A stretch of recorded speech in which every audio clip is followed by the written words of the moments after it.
Hello, my name is Adam, and welcome to Tell Me About Your Game, the podcast where I invite people on to tell me about their tabletop RPG games, their sessions, their campaigns, their characters, their homebrewed worlds. We're talking D&D, Pathfinder, Fate, Powered by the Apocalypse game, Starfinder, and many others. These people are not celebrities or big industry insiders, they're just people who love a game. If you're playing it, I want to hear about it, and if you clicked on this podcast, maybe you want to hear about them too.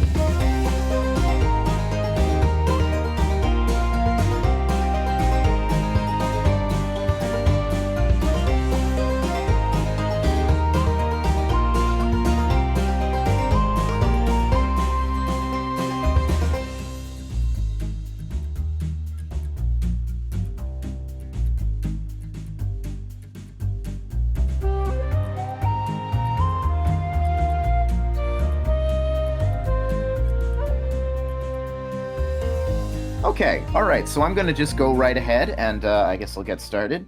I am here with Nikki and Wes, and they are going to tell me about their current campaign. Would you guys like to make a little introduction of yourselves and give the broad strokes of the world of the game and what's going on? I'll let the DM go first then. Oh, okay. My name is Wes. I have been playing Dungeons and Dragons since I was 6 years old, so going on nigh of 30 plus years now. Started with 2nd edition, and now in the 5e, we're DMing a multi-campaign with a group that has pretty much known that it's going to take about a year to at least get through the bulk of it.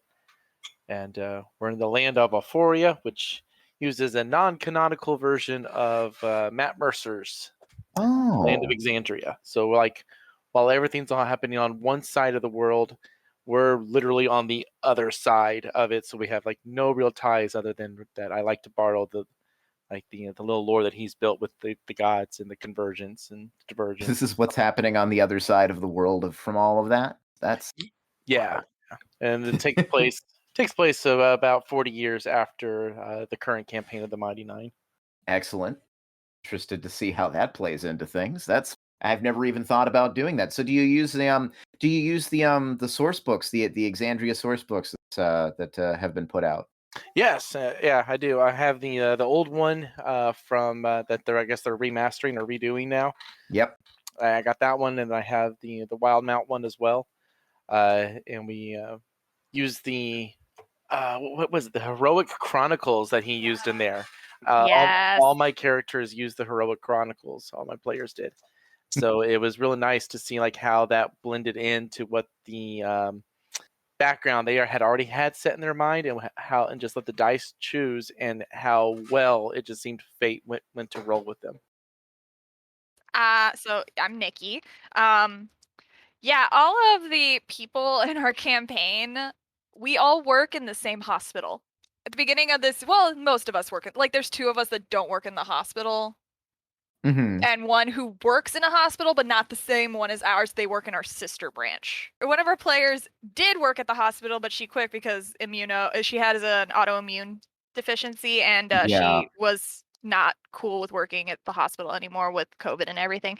But I got into D&D earlier this year because I started watching Critical Role, and I had played D&D in the past and I didn't like it, but I realized later when I was watching Critical Role, oh, there's an entirely different way to play this that's more up my alley, and this is how I like to play it. And I was wanting to join some games so badly. I joined a Roll20 game, and then one day me and my DM husband here, we went to a tabletop shop and we started buying things.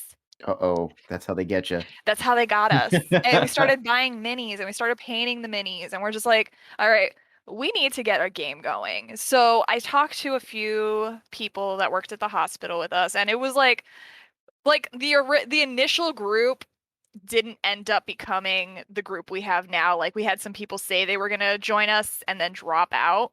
Last minute, right before the campaign started, before we even had session 0, they were like, well, I can't do this anymore. But eventually we did get our group together, and let's see, one of them works, our Goblin artificer, he works as a cook in the kitchen. And Okay. he plays a goblin named John. I don't know why John. that's so much funnier than him being named like Bingo or Booger or something. John. John Goblicon. John Goblin. He's a fan of Goblicon, so he wanted to do that. And then we have it's a homebrew subclass that our DM let us do. It's called the Gambler.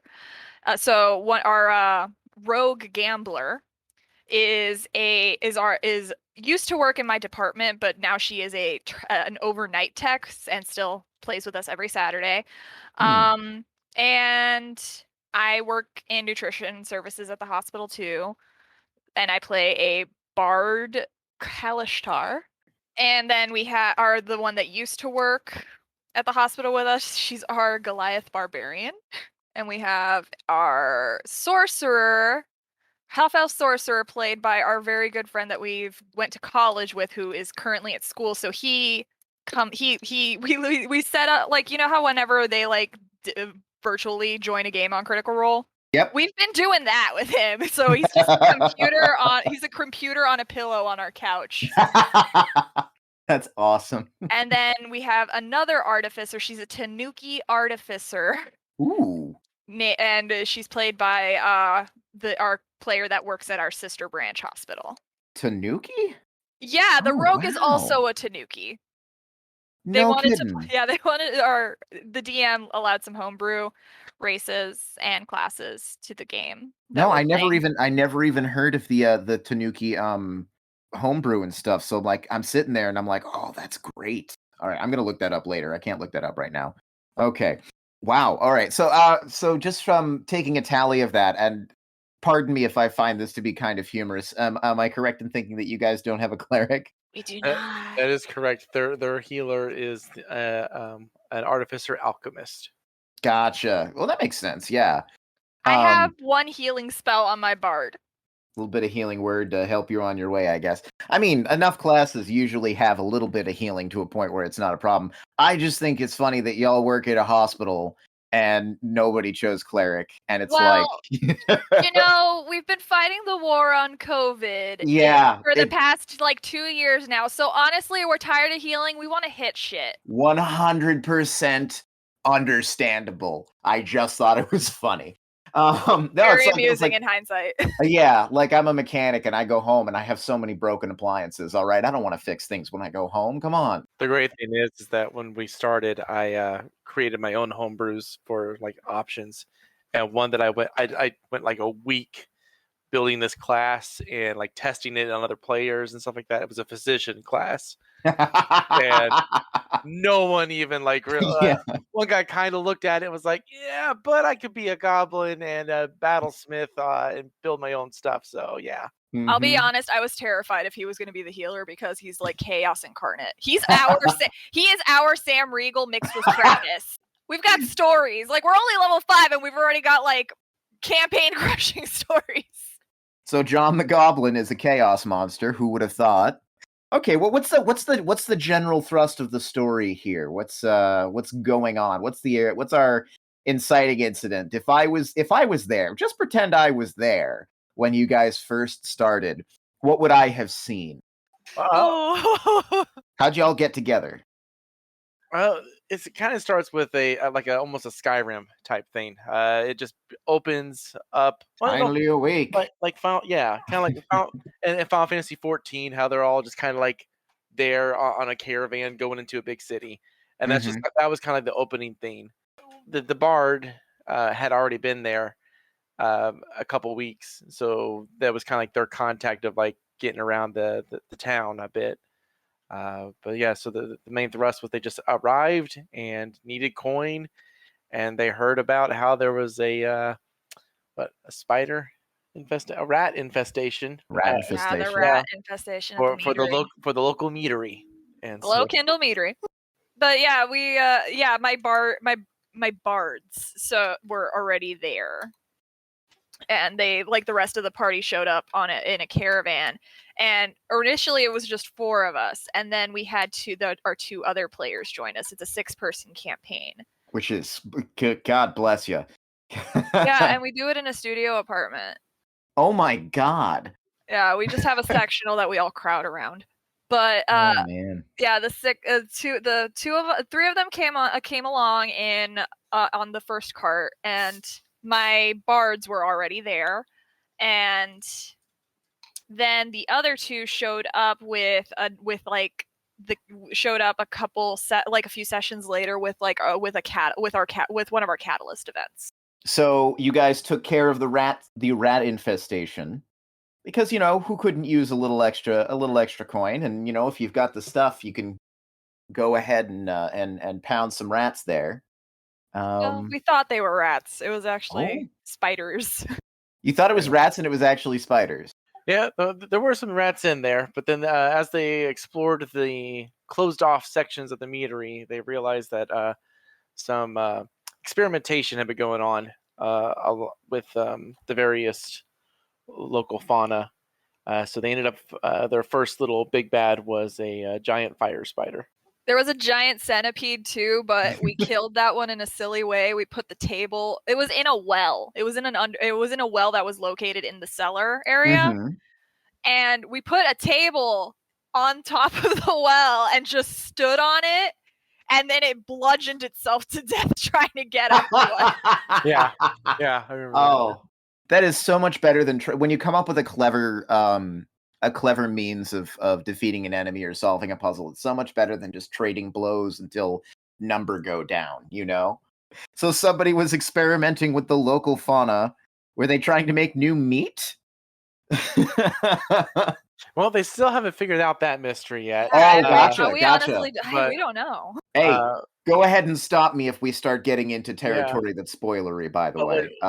What did end up happening was they started to piece together that the land looked pretty dull and gray and dying. People keep forgetting things, like very common stuff inside this town. The water's completely tainted.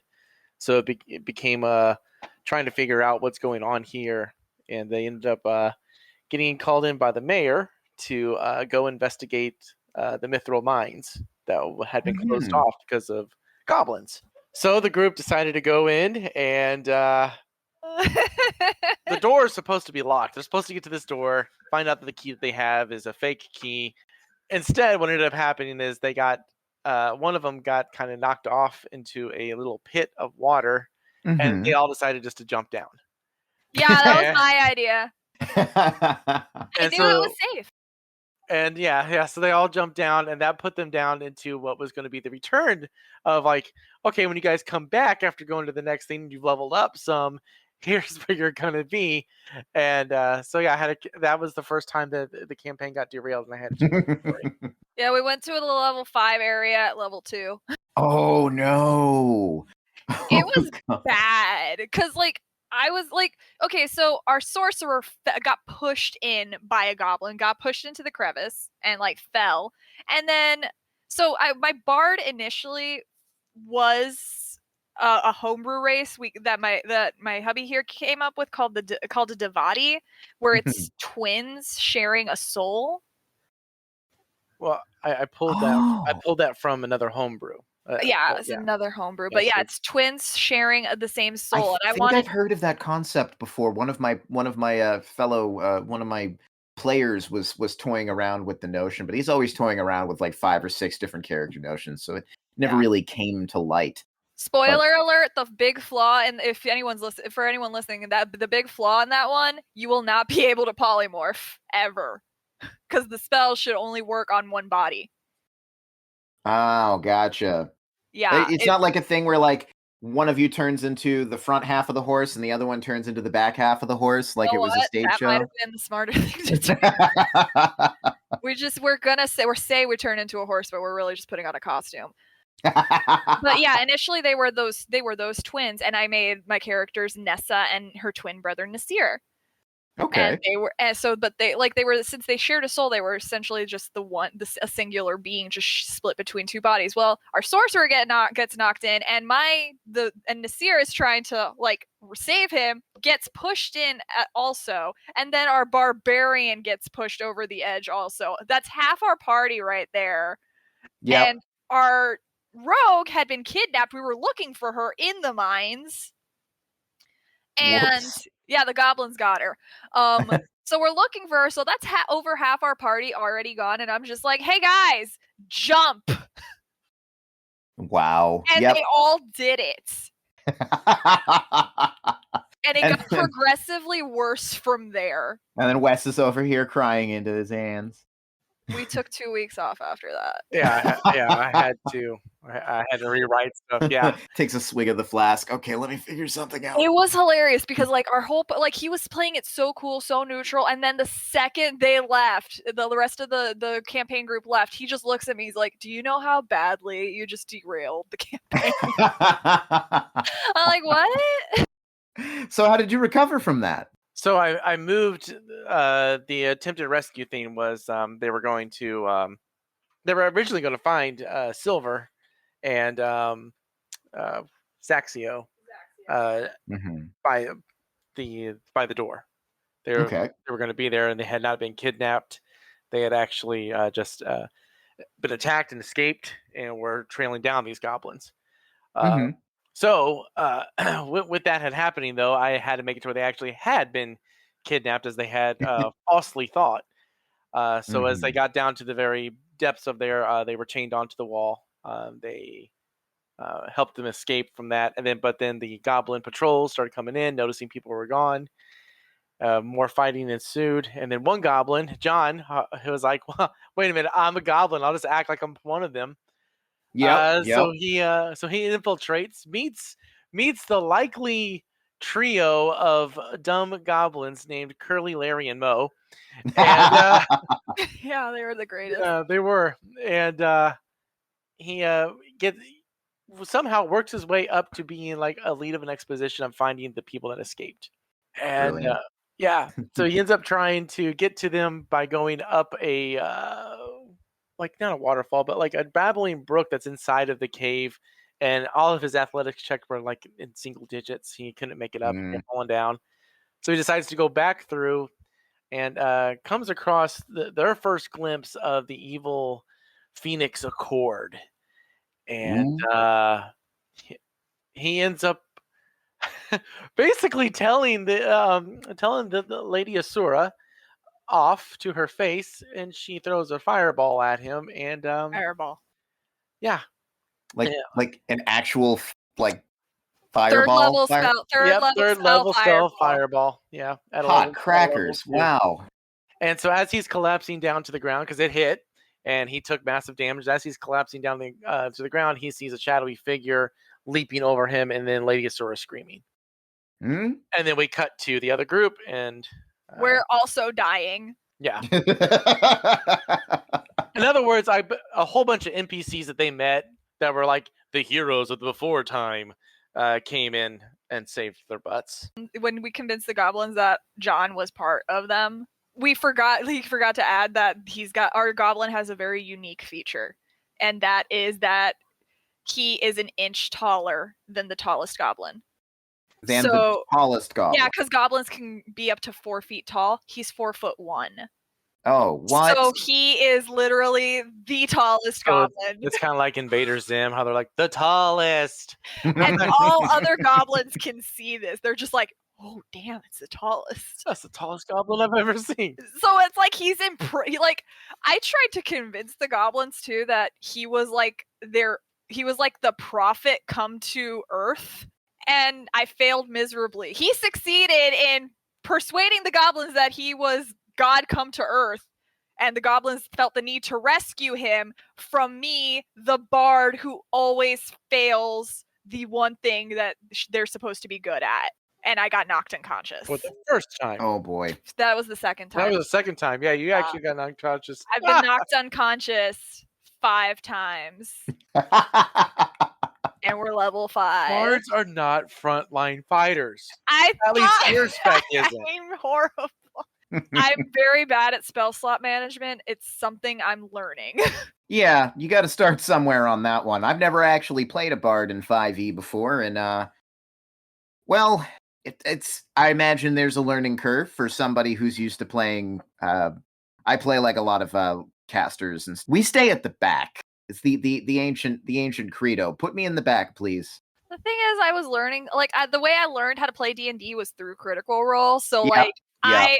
I knew how to play the classes that those players did, and I'm just like, but I want to play a class I don't know. Totally reasonable. And I'm learning. It's very obvious. You can learn by watching, but there is nothing like learning by doing. So I've watched the entirety of Critical Role. I was already playing for a couple of years before I started watching it. I just shotgunned the whole thing between January and I believe I actually finished it. And this is only campaign 2. I haven't watched campaign 1. I'm almost done with campaign 1. You're almost done with campaign 1? Yeah, I started. I can't handle the audio quality of campaign 1, so Sad. Well, I initially tried to start with campaign 1 and I couldn't get into it. And I think some of that is because, they sort of start when they're partway in motion. Yeah, campaign 2, they really they ratcheted it up. It's pretty good. I enjoyed it. I'm not really someone who's historically been somebody who can sit down and watch actual play that I'm not involved in. Although apparently, now I have an entire podcast where people tell me about what happened in their game. So I guess that's enough for me. But just enough to get the shot in the arm. I started campaign 2 from episode 1 in February and was caught up by April? You kidding? Somewhere around there, yeah. I binged it. Dang, I thought I shotgunned it, but okay, wow. I found it because I gave it a try. I was extremely depressed at the beginning of the year, and I gave it a try. I was having a hard time just even smiling most days. Who can blame you? And I was watching the first episode, and the first time Molly Mock came on, and I'm just I smiled and I started laughing. Yeah. And then I'm just I'm hooked. This is it for me. And how can you not be with Taliesin at the helm there? Every single character he's played has been my favorite. It's been outstanding. Yeah. I love that guy. I love Taliesin Jaffe. I love his character so much, but I'm and this is something I kind of tear up when I think about this, but I want COVID to be over. I want to pay do a meet and greet. Yep. Want to meet Taliesin Jaffe, and I want to just go up to him. I don't want him to sign anything, though I probably will find something to sign. But I legitimately just want to go up to him and thank him from the bottom of my heart for Molly Mock, because I was in a dark place in my life, and he legitimately made my life better than when he found it. Aw.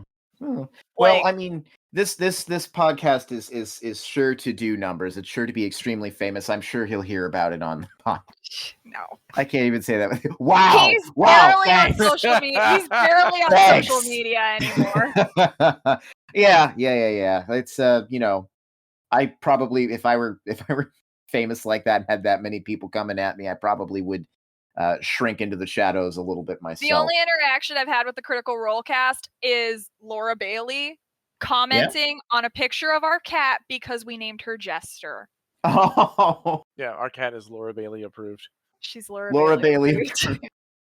That's amazing. We are way off the subject right now, but I don't even care. I don't even care. But yeah, okay, so you got KO'd by goblins who are trying to save the one and only true goblin messiah, John. The tallest. Yes. The tallest. I just imagine that the goblins that he had, the trio, were just like the aliens from Toy Story when they saw him. The tallest. Oh my god. So you guys got rescued by I don't know how to speak. I don't know why. You guys got rescued by the old big time heroes of Euphoria, huh? Yeah, in essence, yeah. They got rescued by Silver, which his name in the thing is what I can't remember if it's Sylvanar or something like that, but Silver is just what I ended up calling him for shorthand, and everyone else does too. Of his band, but basically him, and then there's a half elf named Teloriel, and then there's a Rupert Chingard, which is a bard for the College of the Spirit of the Dead. Right? Yeah, College of Spirits. Yeah, College of Spirits. Yeah, he's a half orc. Then there was the dwarf, who goes by, his name is Mikey C.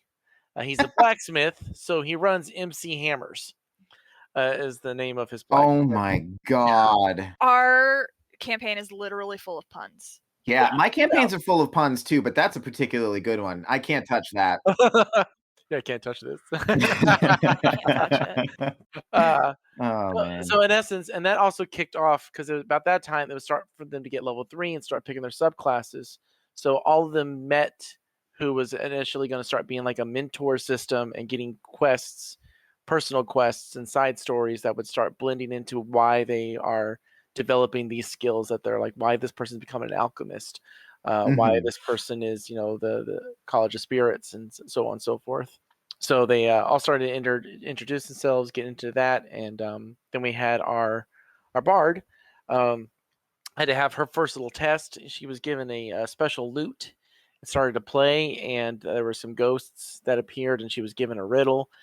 And I'll let her tell how that little went down. So like we had like the riddle, like I forgot what the exact riddle was. I have it written down in my notes somewhere, but those are in the other side of the apartment. I'm not going to go to get them right now. But it was like something along the lines of like seeking the souls of the past, hearing their stories, and healing their wounds.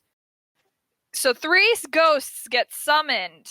We have to roll initiative. I'm at the start of the initiative, and my first instinct is to attack these ghosts. I literally had gotten no time to really ruminate over what was told to me, and in a moment of blind panic, I'm just like, oh shit, dissonant whispers. And the ghosts aren't even attacking. They're wailing like. The rest of the team followed my lead, started attacking. By round 2 of combat, we killed 2 of the ghosts, which came back as wraiths because we pissed them off. And then our freaking like the DM here was like gave me a hint, like being like, think like where we heard Rupert's voice being like to think on what we were told, and I'm like reading the riddle again. I'm like, damn it! And I cast healing word on one of the ghosts, and then like all of a sudden it was like a simulation. The combat scenario ended, and he's just like, "Wow, you epically failed that test of yours." Yeah, Rupert was not impressed. Yeah, he was like looking at Silver like, seriously? These 2? What is this riddle about healing spirits? Oh god, a ghost attack! It was like fight or flight, and my first instinct was to punch it in the face. There's one in every D&D group. That's all I'm saying, all right? It's probably me. It's No, our whole freaking group is Chaos Incarnate. That's fantastic. Except for Sheena. Poor Sheena just gets dragged around. She's our Tanuki artificer alchemist. But she's an alchemist, but the way we flavor it, she's actually a botanist. So like where it would say that she's casting healing word or doing this, she's actually starts putting the poultices together, and like to do cure wounds, she touches them with like some bandages and like herbs that she's mixed up and things like that. Her healing word is actually like spores that she has learned to cause regenerative properties, and she just blows them upon the wind, and they heal up wounds. That kind of thing. Cool. That's good flavor right there. Yeah. So I like it when people kind of make it their own. Mechanics are mechanics, but yeah. You can do whatever you want with the flavor. I mean, the world's only limited by someone's imagination. Just because something says that you're a fighter that uses a longsword doesn't mean you can't just pretend that longsword's a scythe. Just go for it. Go or a giant lollipop. Yeah, right. Yeah. Best thing ever. Yep. She failed the test. I did. That's okay. There's a makeup test. Is there a makeup test? I don't know. Oh, she's coming up to it. Yeah. She's coming up to it? Okay. You said you guys are level 5 now, right? Yeah, that was when we were level 3. Yep. Okay.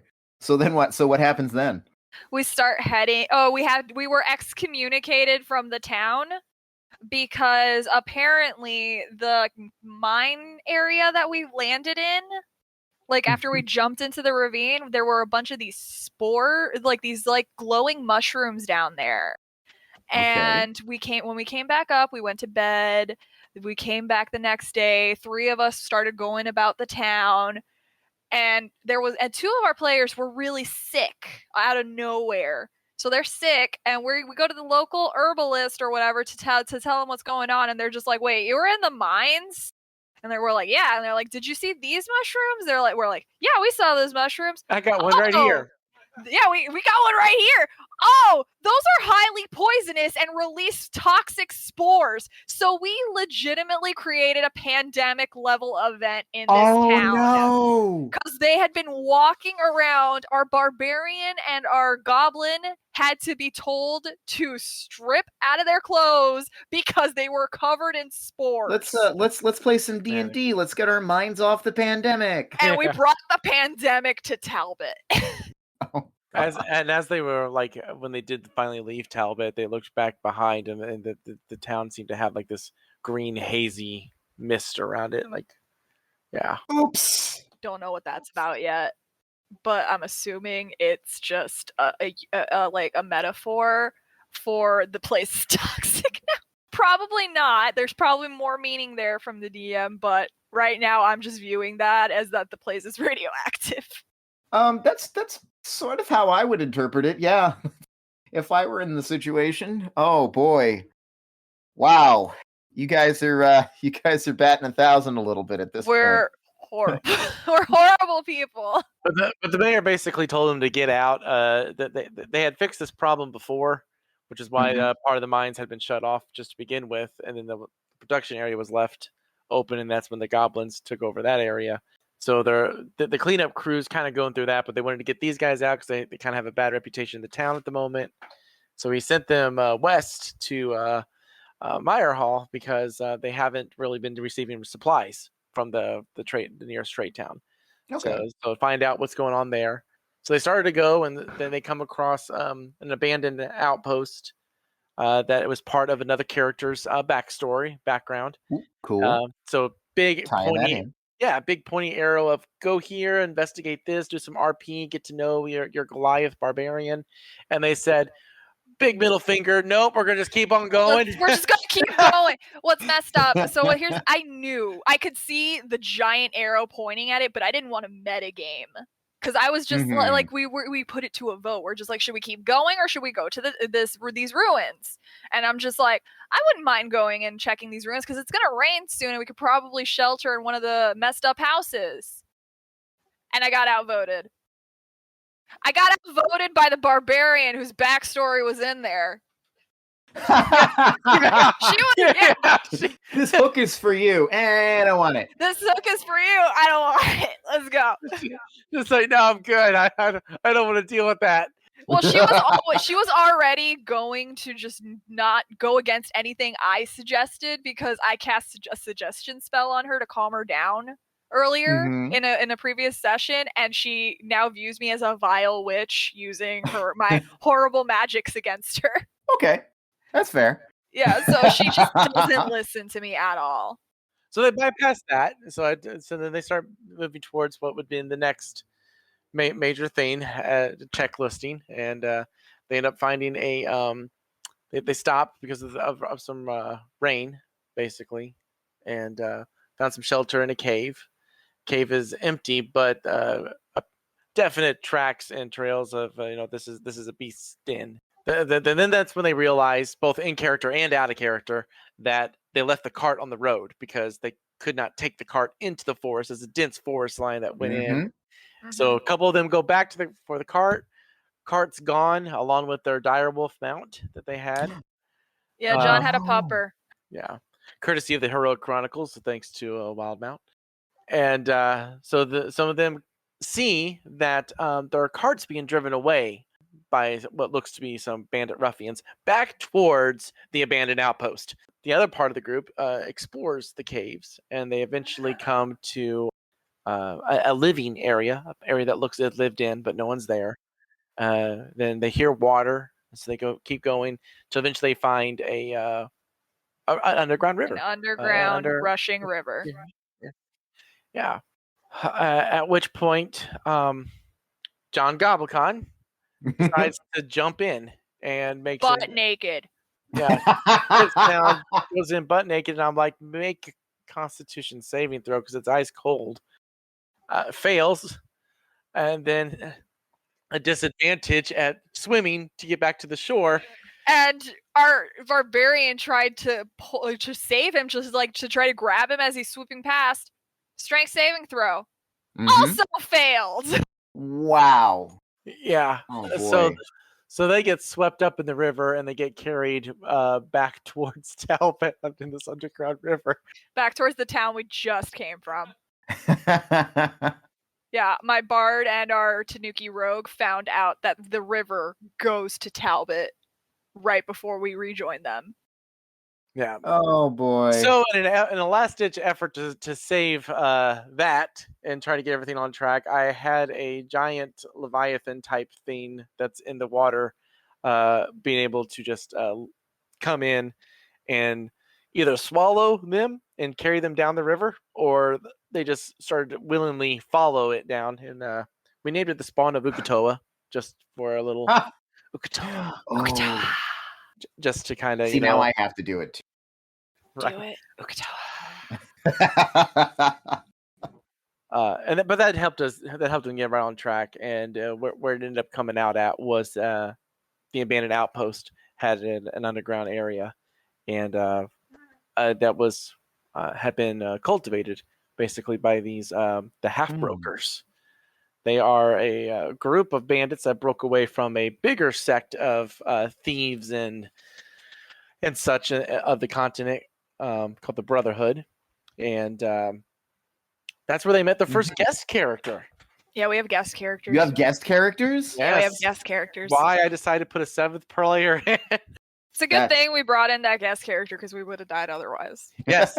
I made the guest character was level 6. So that way he could Gotcha. To balance up our dumb fuckery. An elven hunter ranger. And so he did some good snipey. Got some good hits in, saved them, got them out of the area.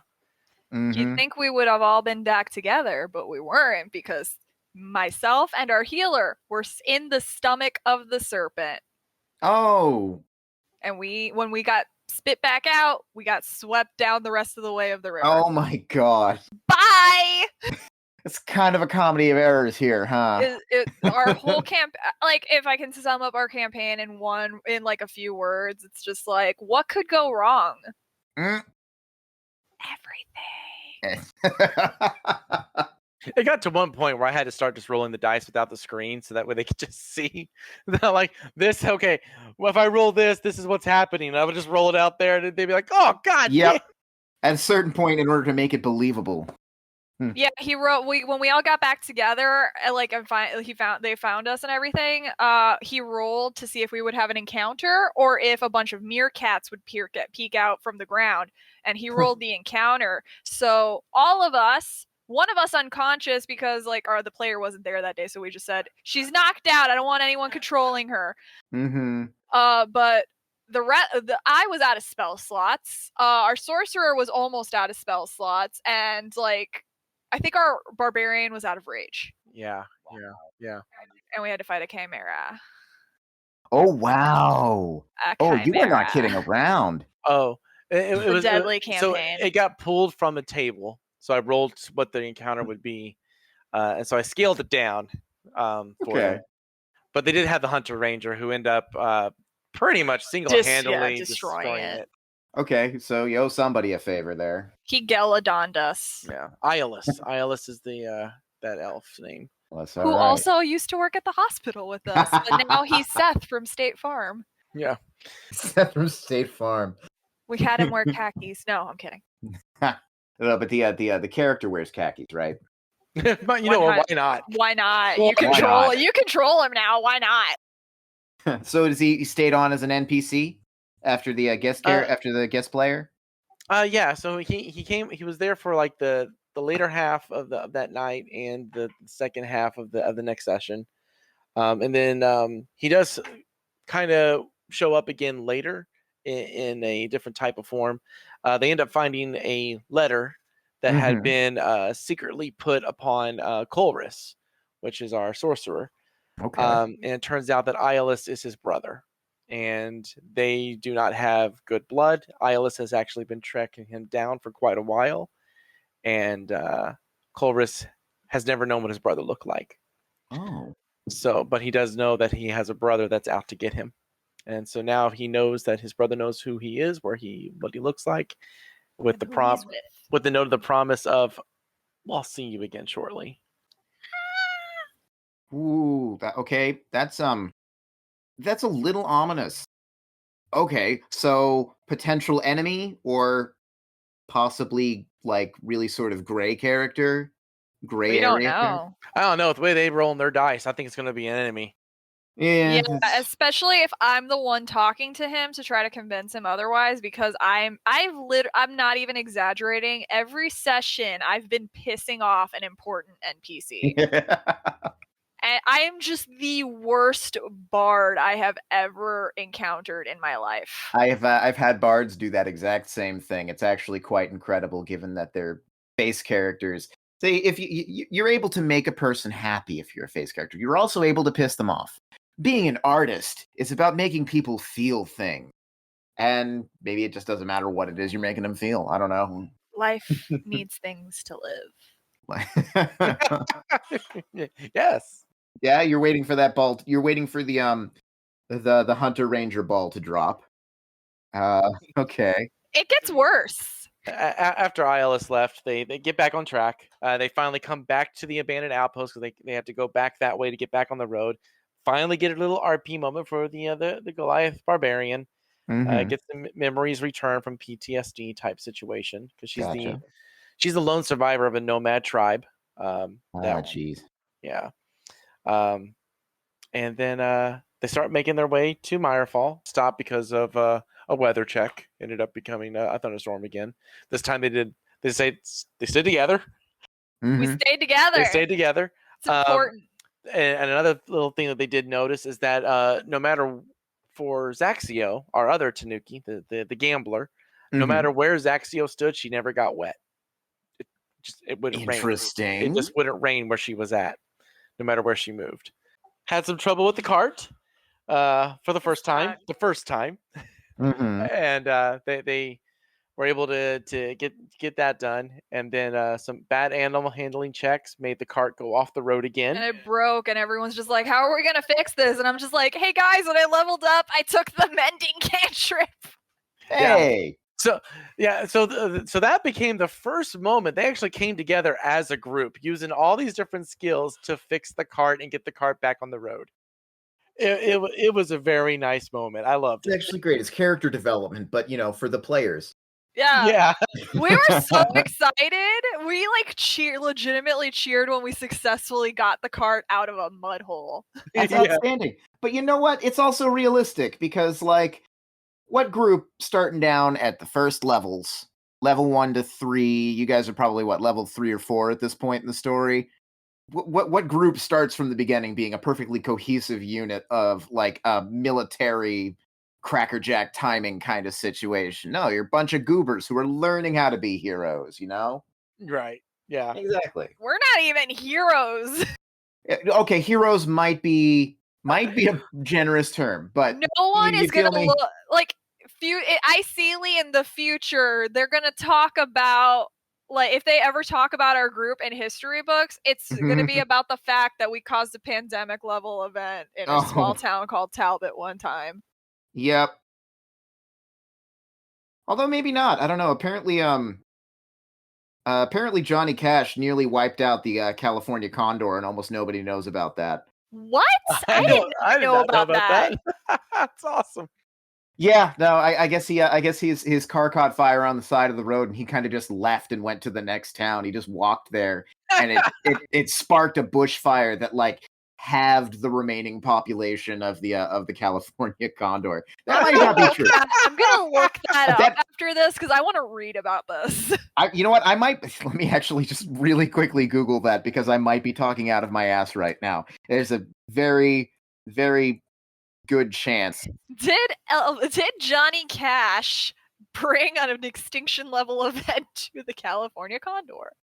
Okay, yeah, okay, so vintage news. Johnny Cash accidentally started a wildfire that destroyed over 500 acres and killed 49 endangered condors. And there has, Oh my god! in this century, there have never been more than 100 California condors. So that's a massive chunk. Oh my god, that's like. Yep. Okay. All right. I thought I had read that somewhere. I just realized now I'm recording this, so there's receipts. I gotta be 100%. Yeah, Johnny, why? he made a burning ring of fire. Shit, that like didn't he do a cover of "I Hurt Myself Today"? Yeah, but yeah. That's probably after because he just felt so guilty. Maybe it's hard to say. I'm not gonna scare up his ghost to try and figure Why that out. not? I'd love to meet Johnny Cash's ghost. Are you sure? Would Johnny Cash's ghost be safe around you? I think you'd attack it. It probably would. I mean, I play a lot of Phasmophobia. My first instinct is to throw the first thing I'm holding at it. Oh, where were we? Oh yeah, you guys had fixed the cart. Okay. Yeah. Wow, that was a hell of a sidetrack. Just like in D&D campaigns. Yeah, I'm finding there's a lot of overlap between interviewing people about D&D and running D&D. So, oh yeah, not the least of which being that it's almost impossible to get people on the same schedule. Yeah, we got the cart fixed and we started finishing up the last leg of our journey towards Meyer. It was Meyer Hall, right? Or Meyer Fall? Meyer Hall. Yeah. So we're heading to Meyer Hall and we see that they're like, as we're getting close to the forest that surrounds this town, we see just a trail of smoke going into the air. And we get closer and we see that there's a merchant cart that got overturned and like ransacked. And we're just like, oh, geez, that's a shame. We find a letter in there that we open and we find out it's for someone named Karis. And we're just like, all right, well, we got this letter. So we keep going towards Meyer Hall and we run into this couple on the road who are the merchants that were of the merchants of the cart. And they're like just wailing because their livelihood's been destroyed. And we're just like, we feel really bad for these people. Why don't we do something nice for once? We turn around because we're just like, we're so close to Meyer Hall. Let's give them our cart. Well, you also had the chance to go north because there was a path. There were tracks. And I felt that was an obvious trap. Meanwhile, they fell for the obvious trap.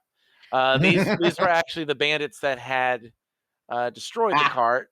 So they went back and basically hand-delivered another cart to them, and they found themselves immediately surrounded. Oh, God. And they did not recover well. In fact, 2 fell unconscious, dead. 2 fell dead. I died. You died? I died, and so did our rogue. She died in essence of mollywalk, actually. One of the bandit leaders came to attack, and it was a multi-attack. She was already wounded. The first attack cut her down, and then the next 2 were auto crits because they were melee range. And, imitation is the greatest form of flattery. Right. I was honestly like, I didn't see the similarities until like the next session where I'm just like, I realized that the way my character died, very, very similar to the way Molly Mock died. Yeah, you did a Molly mockery. I did, and I'm just like, I didn't mean for this to happen. But yeah, I got. So, like I was like the race I was playing too, the Devati, like if one twin goes down, the other twin is still up with 1 HP. So it's kind of like that race feature that the orcs have. Oh, the half orc, yeah, the half orc have. I forget exactly what it's called. Yeah, but it's like that basically. Like I have 1 HP left, and so I have a freebie on getting unconscious. Okay. But my twin got knocked out immediately after me. Mm-hmm. Yeah, it did help that he was next to someone, so he couldn't walk away because it's a type of opportunity. Yeah. But right before I died, though, I got one last hit in, which was a "How do you want to do this?" on one of the bandit captains. Oh, cool. Yeah, I landed a dissonant whisper on them, so that I legitimately just exploded their brain. A good head explosion does kind of make the whole thing go down a little easier. Yeah, it was the bandit. It was one of the bandit leader's wife. Oh God. He was pissed that we killed Gloria. Yeah, that actually caused him to enrage, and then they went to a full attack. Meanwhile, our Goliath was in one-on-one combat with another Goliath, and she ended up losing. Then our gambler went down, and she died. Ooh. With the death of the utter defeat, though, the bandit decided to retreat because he didn't want to lose any more. So they started to retreat, and John Goblin, instead of like you guys can go back and pick up the bodies and take them to Mire Hall. Somebody might be able to help. And he was like, "Nope, I'm good." he left them there. Ditched us. Wow. Meanwhile, Wow. our little Tanuki, who's a red panda type Tanuki, because I have different versions for them to choose from. She grabs one of the bodies, and our bloodied sorceress grabs the other, and they bring them into Mire Hall. They literally pulled the cart themselves by hand because their horses got slaughtered. This is kind of a dark. This is kind of your low moment. Sounds like this was our humbling experience, 100%. Yeah, coming off of that high of fixing the cart. Yeah, it was right after we fixed the cart too. I finally feel like we're starting to work together as a team, fellas. Here's life. Boom. 10 minutes later. Oh God. Pretty much. But both of them, both Zaxio and Nessa Nasir, met with me in person. Mm-hmm. We rolled secondary characters just in case the vivification process didn't work, because I was going to allow them to have a chance to be revived. Oh, it's decent of you at a low level like that. Yeah. Zaxio's went first, and she succeeded. And so I got to RP a moment of her talking with her goddess as the in-character reason as why they were able to be revived. Nessa failed. I did. Oh boy. My resurrection ritual failed. So that caused me to have to reveal something about her character that I had hoped would not be revealed until late game. Okay. That she actually was not a Devati. She is a Kala star, and what she had thought had been a evil spirit had actually just been this quarry spirit that had been with her, protecting her. And but now she awakens with some memories coming back, but still holding out that Nasir's real, and she's looking for him, trying to get him back, and she still hears his voice in her head. My bard's literally in the 5 stages of grief right now. She's in denial currently because she's been lied to her entire life to think that she's a special, like she and her twin brother were special because they were opposite gendered Devati. And that, me, RPing the way I did, it kind of made sense. Like, we were kind of full of ourselves and shit. Yeah, yep. And then, not having her brother there, the one constant in her life. And he's just, she dies, and when she wakes up, he's not there anymore. And she's just... Oh, that's so brutal. Yeah, she's just wrecked right now. She doesn't know what to do. She doesn't know who she is. She doesn't know she's a Kalash star. But Devati, since they're one soul sharing the same body, what she thinks she hears Nasir's voice, she thinks he's still alive, and that she actually might be still a Devati, even though people are telling her, no, you're not. Yeah, it doesn't help that just in the middle of we'll be RPing a scene or talking and everything, and she'll be saying something, and then I'll just come in with Nasir's voice, like, yeah, that's right. Yeah. What she said, what he said. Don't believe him. Trust this. It's and I'm still trying to figure out too, because Nasir was physical. He was there. He wasn't real, but he was there. So I'm still trying. I don't even know what that's all about. How did he become a physical manifestation that was my twin brother, and then when I died, it disappeared? Oh, so it's always good to be a little thrown for a loop. I'm not even sure how I would process that.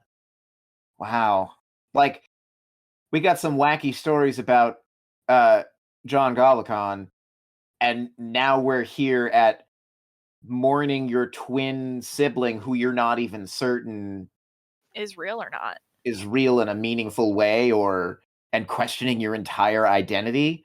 Like, that's the highs and the lows right there. That's wow. It's kind of like a Truman Show sort of scenario, I feel like, where you think your life is one thing and you just find out all of a sudden it's fake. Mm-hmm. You know there's going to be twists, but like that's wow. Oh, I bumped the microphone. You're good. Oh, thanks. Like, I wasn't like, and I was kind of like, I was bummed when my resurrection ritual failed. Mm-hmm. Because but I was also I was okay with it because I had a really solid character lined up. It was going to be a cleric. Yeah. I cleric rolled with great stats. Like, I rolled great stats. I'm like, oh my god, this is gonna solve I still have the character sheet. I know. We still have the character sheet, but I had a cleric. Oh, it's always good to just have a backup, especially if you've established that this is a potentially deadly game, which I very much feel like you have. But yeah, I've got the cleric lined up, and I was like, I'm gonna be okay with this with Nessa not being around anymore. And then he's just like, and then he threw that loop in the resurrection ritual at me. I'm like, wait, what? Because I fully expected to just die, and then he's just like, you were never a Devati, you were a Kalishtar. And I'm like, what? Did you just race change me, bro? And I was honestly relieved he turned me into a Kalishtar, because we had been like trying for weeks to figure out how I was gonna make polymorph work. Mm-hmm. Yeah. With my class features and class restrictions, not my class race restrictions, and we weren't able to figure it out. We weren't figuring it out, and I'm just like, oh my god, thank God, now I can do polymorph and turn John into a T-Rex. Oh my god. The tallest T-Rex. The tallest T-Rex by 1 inch. By 1 inch. So how long ago was the drama bomb? Oh god, we've been like, it was not last session, but the session before. It's been a month, but that's just because we've had some unforeseen like issues come up on the week. Like, we were supposed to have a session on Saturday. Mm-hmm. I went to the ER. He went to the ER because and then what's funny is, as we were leaving the ER, who else to walk in but one John Goblicon, who had messed up his ribs. Oh, so we're just like, yeah, D&D is canceled. Wait, how did you mess up your ribs? Oh, just doing goblin things. No, he has a one of, it's like a hoverboard kind of, but like it's a one-wheeled skateboard. It's got like a big wheel in the center, and he was riding it down to like this like convenience store that we have in town. Mm-hmm. And he was going downhill and completely ate the concrete. So yeah, that was relatively recent in game then. You're still kind of dealing with the fallout, huh? Yeah, well, we have had one session since the drama bomb. Yeah, it was all girls. Yeah, it was all girls because the guys couldn't make it, so it was just the girls. So we spent one of them was going to be late, and one of them had to leave, or at least we started an hour early. And I was like, well, cool. We'll focus on Alyssa, our barbarian who got basically kidnapped, and we'll give her some dedicated time. That was like happening in tandem with their resurrections, so that way it would all like just cohesively line up. Mm-hmm. So she got to do her escape and got to make her way to Mire Hall in her unique fashion. Found out that this Goliath does not know her, but does recognize who she is because he is an ex-member of the same tribe that she's from. Oh. And she noticed the tattooed on the back of his neck of their emblem. So she conned her way into saying that like she wanted to join this band of brigands, and so they gave her a test. So he sent her out with Gaston, Timon, and Pumbaa. When they have me make names up off the top of my head, like on the spot, like things I did not expect this to happen. That's happening now, and I just pull names out of He pulls names from fiction he's recently watched. Yeah. That's okay, because usually mine is like, what's this guy's name? That's Schlimothy. Schlimothy. I'm using that. Free to a good home. There you go. He will. He'll use it. It's going to show up. I've even used Radagast. Radagast is one of the Radagast? Fantastic. Radagast. Yeah, Radagast. Listen, there. Across the multiverse, there are a limited number of syllables. You're gonna run into like an evil necromancer named Mickey Mouse if you go hard enough, if you go long enough. McMow. Oh, I mean, the multiverse is real. Let's just give it down to it. Yeah. The feeling of deja vu you get, that's when that's where the lines between the multiverse is thinnest. The trousers of time in Terry Pratchett's Pratchett's yes. Yeah, see, that's the right response to a mention of Sir Terry Pratchett. Dude, anything that takes place from Discworld, I am all for. Oh yeah, I'm all like, it's such a huge influence on my own games. Dude, right? Oh yeah. So where does that put us roughly current where you guys are at in the game? Yeah, we just did a little in our session. We got assigned a task by the town's wizard, Karis, the guy whose letter we found, and he tasked us with dealing with, wouldn't you know it, the bandit problem. Yeah, I feel like that's going to bring a lot of closure to that. All of us are like, let's go fucking kill these assholes. But before they did that, they got to have the trope of the kobold fight. So the kobold fight. Oh my god, I love kobolds so much. The funniest, most adorable fight I have ever been a part of, just because my husband is a very talented DM, and he was like legitimately like doing the voices for the kobolds and like their silly antics mid-battle. Like one of them accidentally tripped as he was charging forward, and so he was rolling towards the barbarian, and then he just like up on his got to his feet with his hands in the air, dagger in hand, and then yay, stab. What does that sound like, Wes? Oh, I get you.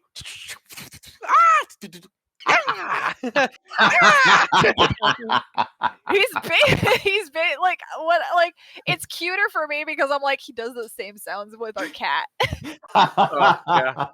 Fantastic. But yeah, that's where we're at. Yeah, if that's where you guys are at, would you guys like to roll for some questions on the random question table? Okay. All right, give me that D100 or the percentile. I got 16. 16, okay. Yeah. All right, 16 comes from 909 Vinks on Twitter, and it's how much. This is addressed, I believe, towards Wes. How much of your campaign do you create before you know the player characters, and how much of the campaign is tailored to the PCs they create? So, with Aphoria, I had a great idea of what I wanted to do just from Critical Role. So this campaign was just kind of like, okay, I know the basic lore that I want to use, and I know the nations that I want to use. So I had to build some cities and like kind of Romance of the Three Kingdoms type situation happening. And so that was there. And then a lot of it based upon the characters, because I wanted, depending on where they said they were going to be from, who they were, and what they were going to do, really tailored on where are they going to go, what's going to happen, and who's going to be mainly involved. So I'd say more about 70% really bases upon my characters, because and then it changes. I tried to be 3 or 4 sessions ahead of the game, but I am a big DM of player agency. So I may build a huge encounter, and they find a way to bypass it. They just bypass it, and I'll find a way to try to use that counter later if I can. But yeah, it's really all about an open world, as close to an open world game as I can make. I love that. I try to be the same way. You provide a framework, but I think it makes people feel special when the little backstory that they give you at the very beginning gets worked in. It makes it real. And it shows that you've been paying attention. And if they give you a backstory and you never even so much as address it, I feel like people feel kind of cheated. Very much so. It also comes to the balance of, like, especially having 6 players, making sure that everyone gets a little spotlight, because it can be very easy just to focus on one story for so long, and you want to make sure that every person, even if you're like kind of delving down, well, this is going to be the barbarians, finding out what really happened to the tribe, what's going on. You still want to have like those little tidbits of like, okay, well, you're doing that, but you're in this town, and hey, you recognize somebody, and like Chorus, that's one of your old sailor buddies from blah blah blah Yep. blah. You should still try to throw it in to where everyone still has like this is your world, this is your game. I'm here to tell your story. I like it very much. Should you like to roll for another? I did, and I got the best number. I got the answer to the life universe and everything. He got 42. Okay, no lie. I have only done like 4 or 5 interviews. This is the 3rd time somebody's rolled a 42. That is amazing. I think that means that this podcast is the answer to the question of life, the universe, and everything. Yeah. What if this podcast is the question? It will be a slightly different question, though, because I have 2 different tables. One for people who are just describing their homebrewed worlds, and one for people who are taking me through their campaigns. So, it's not Star Shinobi this time. Yes, okay, this one has no attribution, which means it's one of mine. Do you have any house rules or things that you do at your table that are quantified differently than in the rule book? Oh, that is a good question. I am a bit more lenient when it comes to resting and healing potions than I tend to be for the rules. I've also fudged numbers of my enemies, like You're not supposed to say that. so it's okay. It's okay. No, Otherwise it'd be TPK if I didn't. Yeah, there was it was the last session. It was the session that we died. He rolled 7 natural 20s that he told us about. He said he rolled more, and I believe him. Well, you told me you could see them. I saw after a certain point I looked. I did look because I'm like, how the hell has he rolled 3 natural 20s in a row? Oh shit. I do have a set of dice that's called the Player Slayers. And I also do the other thing where I'm kind of like, sometimes you see Mercer kind of doing it. But if you backtalk the DM a little too much, yeah, I'll kind of give a little mark down, and those will come back to bite you at some certain point. AKA me. Because I'm the only one who really knows a lot about D&D in our group. So I'm always the one just like being like, but what about this? Just hear Travis's voice in the back of my head going like, no, what are you writing? No, what are you writing? He's rolling something. He's rolling something. I'm the Liam / Taliesin of the group. I'm the rule lawyer. Where I'm just like, but in this, but I saw this, but this. I love it. I love it when they've been friends for ages and everything like that. But I love it when Liam addresses Matt as DM. Yeah. I love it. It's the greatest. It's when you know he means business. All right. Meanwhile, Sam tries to brown nose and is all like, "Hey, Maddie, what about?" Okay. All right. Well, we're running a little low on time here. So how's about one more question for the road? Right. I'll roll. Alrighty. 19. No, 19. This one comes from Dice Therapy. Do you record or stream sessions? No. That's all right. We have not, but I had toyed around with the idea of doing a separate, like a 3 or 4 shot, and doing that with some of our other friends that are not really part of this game because they just can't be part of it.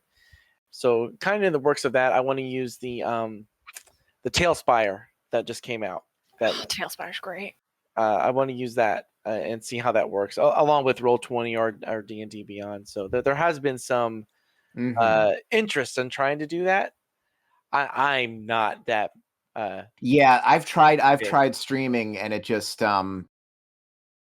I'm not fun to watch or listen to. So I mean, I stream, but I just don't stream D&D. Gotcha. And much to his chagrin, I started doing TikTok. But I need to market, and apparently TikTok marketing's a thing. TikTok marketing? Yeah, like I see, like there's dice people on TikTok like crazy. Oh, social media marketing. Yeah, social media marketing, but on TikTok, and I'm just like, okay, I gotcha. And I'm like, I hate that I'm doing this, but I gotta do it if I want to like sell shit. You gotta stick with the social media trends because social media is like the key to like starting a business these days now. Yep, that is. It's 100% a thing. It's honestly I tried, like I said, I tried streaming a game here or there. I have such a difficulty with the technology, and Same. it just first of all spikes my anxiety when things aren't even working. And Same. yeah, like second of all, I'm just bad at it. Same. Yep. What I have done is, you guys have seen our friend Craig here. I play a lot of games that are over Discord, and I usually I record the sessions, and a lot of times I'll edit them a bit and I'll put them up on YouTube or something else. That's how I knew to do Craig when I started this podcast. I mean, that being said, we are in a D&D stream. We just don't run it. Yeah? Yeah. We are players in the Chaotic Stupid podcast. No kidding. Yeah, oh wow, I had no idea. It started with me as a guest player because I've known the DM for 10 years. And 2 of his players had to drop the campaign because of IRL issues, and they're just like, "Hey, do you want to be a permanent member?" And I'm like, "Let me think about it," because I'm in 2 campaigns currently. I'm gonna think about it. And then my hubby here, he's just like, "I mean, does he have a spot open? Because I'll play." And I'm just like, "Yeah, what's another day of D&D? I like it anyway." Oh, that's cool. I'm a forever DM. I will take any chance I can to actually play. Yeah, I'm turning it. Yeah, I've been a forever DM for about a year and a half now. So a brief forever DM. It's like Oh yeah, I know. Yeah. No, I know. I know you know. Actually, that does kind of lead into if we're finishing up, if there isn't anything else that you guys wanted to cover, then the question of do you want to give your social media a shout out and projects and stuff like Chaotic Stupid? Well, yeah, you can catch us on the Chaotic Stupid podcast. But otherwise, I do have my Twitter. Me and my friends, our barbarian and another friend of ours, we started a tabletop craft business called We're Chromatic Creations. You can follow us on Twitter at chromatic_gals. And the 3 of us I make crochet dice bags that are like themed around certain specific characters. Like I have a Mighty 9 line. Excellent. And you can see it all on Twitter. Our cat Jester posed for the Caleb Widowgast spellbook dice bag. The Laura Bailey approved Jester. The Laura Bailey approved Jester. She will probably pose with the cupcake, the blueberry cupcake of deliciousness dice bag. I have a blueberry cupcake dice bag. And we're also we're opening our store sometime this month on Etsy, Chromatic Creations. And with the revenue we make from the dice bags I've made, we're gonna start making dice. We're gonna make like cool buttons because one of my business partners, she is the most amazing artist. She's been featured on Critical Role several times, and we're just gonna do like buttons and stuff because a button maker is fairly inexpensive, and we can get a lot of bang for our buck with it. An important note, you say this month, but probably by the time this episode goes out, it'll probably be... So sometime in September of 2021. Sometime in September. Our store might be open on Etsy. Just keep an eye out. You can follow us at chromatic_gals for information on the store opening. And like I said, I also unfortunately have a TikTok. And I am crafty_mirage, which is also my Twitter handle. That's my personal Twitter, though. So, engage at own risk, really. Engage at your own risk. You're going to see a lot of stuff being like, get the vaccine, because I'm tired of taking care of people. Yep. Yeah. And how. Wes. Oh, sorry, go ahead. From your friendly medical worker D&D group, please get vaccinated. Mm-hmm. From your friendly for now and slowly growing less friendly as we go along. He's a pharmacy tech, by the way. The DM's a pharmacy tech. DM's a pharmacy tech. They're all in on it. Okay. Yeah. Do you have anything that Wes? Do you have anything that you would like to shout out? I don't really do social media, right? I don't have my own stuff, but the smartest person here, probably. Probably via stuff that you would find on Mirage's things. In November, I do plan on doing an Extra Life one shot to help raise some money for St. Louis Children's Hospital. Fantastic! So if anyone out there is not familiar with Extra Life, they typically you get to do a charity event. You game for 24 hours. Of course, this is not going to be a 24-hour thing, but it's going to take more than 24 hours to put the one shot together. But we'll definitely be doing some stuff there, the one shot in general, and then some like Q&As and stuff like that. If anybody out there wants to help some of the children over in the St. Louis Hospital. Looking at you, hope for TTRPG fam. Well, that will be near the end of November.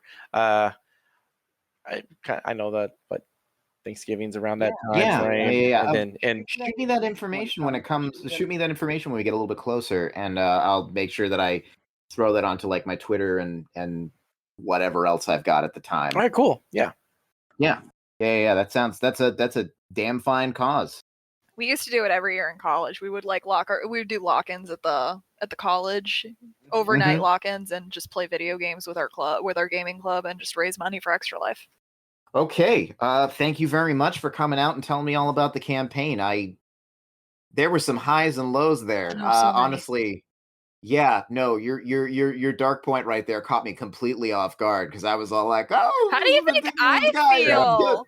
The fun part of this of it being the multi-campaign that they've all pretty much all signed on to is campaign 1 has them playing these characters on this part of the continent, and then there's going to be campaign 2 that takes place at the exact same time on another side of the continent with a whole new group. Then 3, and then campaign 4, they all get to pick one character and for the final ultimate battle. Oh, that's so cool. It's the Avengers.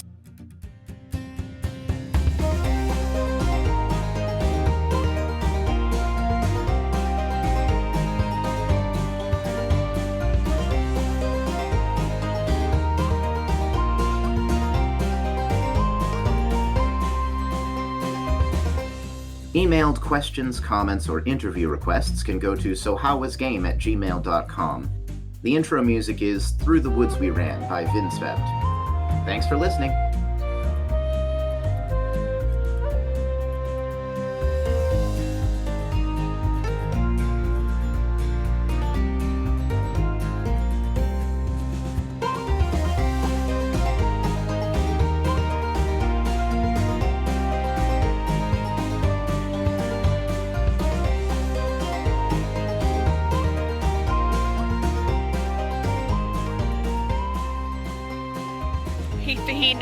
He nat one for both his checks. Oh my! Both? Yeah. Wow. I think at that point the player dies.